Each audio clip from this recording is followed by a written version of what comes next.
Are you tired of the same worn out music marketing strategies that, let's be honest, never really work? I'm gonna show you the best approach to market your music independently that never gets talked about by the so-called pros. So let's dive into what you're here for. Now, I've used this exact approach to help artists all over the world connect to and engage their ideal fan base, grow their audience, and make more money. So the first thing you want to do is straight up stop relying on socials. I know, everybody's on social media. This is the number one way to market as an independent artist. And while that is true, you don't want to rely on it because why? We don't own those platforms. They can shut down tomorrow. We've all experienced that. The platforms can do whatever they want. We don't own them. We don't control them. If we're building our business as artists on the back of a platform that someone else owns, guess what? We are never in control. And if you truly want to create longevity, if you want to create lasting success,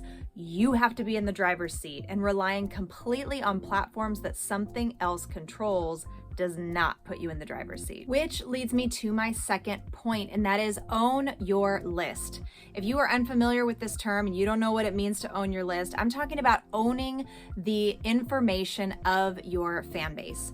So again, if you are only relying on social media, guess what? You don't own your fans' information. You have to spend money in order to get your stuff in front of them, right? That's not good. If we want to be in the driver's seat of our career, we don't want to have to go around an algorithm or have to spend money to get in front of the faces of the people who have already said, yes, I want to have more of your content, right? So the important thing and the number one asset you can have in your business as an independent artist is to own your fans' information. That's in the form of email lists or phone numbers so you can text. These are the pieces that are really going to give you any sense of longevity because you're gonna have direct access to your fans. You're not gonna have to go around the algorithm. You're not gonna have to play that game. So number two is own your list.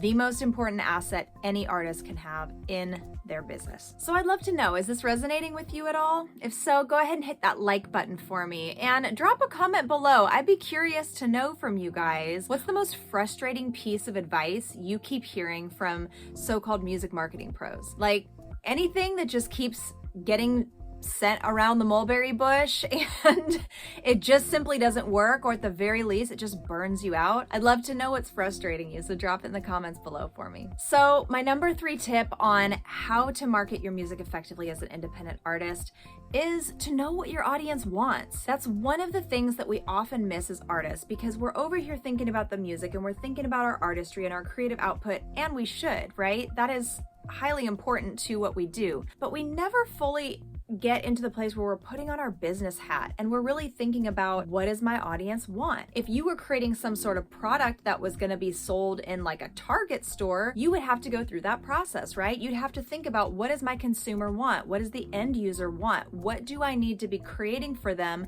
that will actually sell, right? So we really do need to think about that from the standpoint of our end listener. What is it that they want from us? What is it that they want to hear from us? What is it that we need to bring forth into the world on behalf of our listener? We really need to know what they want, because if we don't, we're just going to be kind of in this place where we're creating music and it's very navel-gazy. And yes, like obviously a big part of why we all create music is because we have a message that we have inside that we want to get out and share with the world. So obviously that's going to be a part of it, right?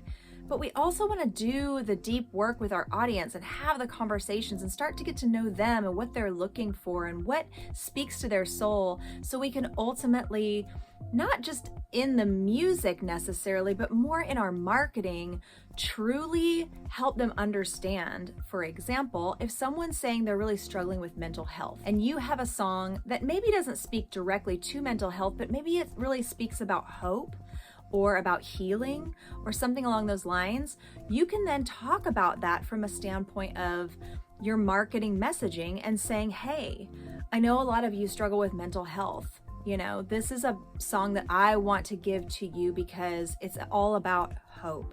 And you can use that narrative to really help them understand the value of the art that you provide and the creative output that you bring into their life. So again, being in conversation with your fans is such a highly important piece of your puzzle, and it helps you know what they frickin' want. And to take it another step further, if you know what they want when it comes to just what they like to consume musically, it also is gonna help you when it comes to actually selling things. Whether it's merch, whether it's an event, whether it's a live show, whether it's some other offer, those are the pieces that you need to know in order to be able to craft something that you know for sure my fans are gonna buy. So the last but certainly not least, number 4 tip on how to market your music independently in this new music era is to give your fans what they want and don't be shy. I cannot tell you how many blasted times I come across artists who are like, yeah, I have an email list, but like, I don't want to annoy my people, so I only like email them once a month. No, dude. If people have signed on to receive emails from you, it's because they have a desire to get to know you, to hear what you have to say, to learn more about what you're doing, to be in your ecosystem. So give them that. And if we go back to point number 3 for just a brief moment, if you know what they want, then you can speak to that in your emails and in your text messages and in your conversations and communication with them. But I'm going to tell you, emailing people once a month or being shy about how often you share yourself with your audience is not going to achieve the desired result that you want for the career success that I'm sure that you want for yourself, right? It's just not going to happen. We all have email accounts. We all know how quickly stuff gets buried. If you are not staying top of mind for people, it's going to be really easy for them to just forget about you. So it's important to be consistent in your communications. And the other piece that you're going to want to think about when it comes to, okay, fine, Lindsay says I have to like email people more regularly or text them more often. You also want to consider, you don't just want to be emailing them tour dates. You don't just want to be emailing the standard fare that you hear from every artist. You want to be emailing something meaningful. You want to be emailing them something that they want. And if you can start to train your audience that when you text or when you email and you get into conversation or you're sharing, that the stuff that you're sharing is actually valuable to them, they enjoy it. There might be entertainment value, there might be, comfort or just a kind word or something that they derive value from, they're going to open your stuff and it's not going to be bothersome to them if they hear from you weekly. So again, the final piece is share and do not be shy. Give them what they want and do not be shy. You are here to change the world. That's what artists are here to do. You cannot change the world if you're playing small. And playing small means, I don't want to, no, we're not doing that. That's playing small.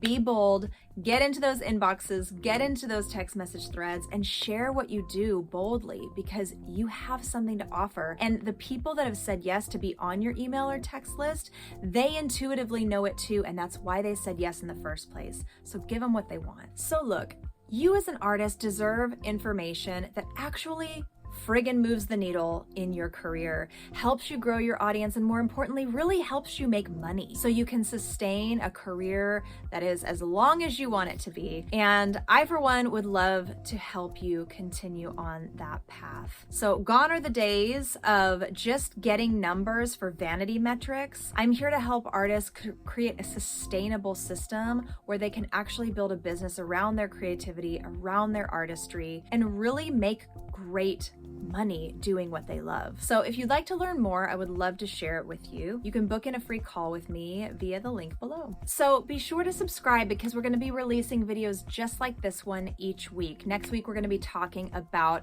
how to know when it's the right time to hire a manager and how to be sure if you even need one, because most don't, especially in the beginning. So we're going to be talking about this every week. And if you hit that subscribe button and turn on the notifications, you will not miss a thing. Thanks for being here. Mwah.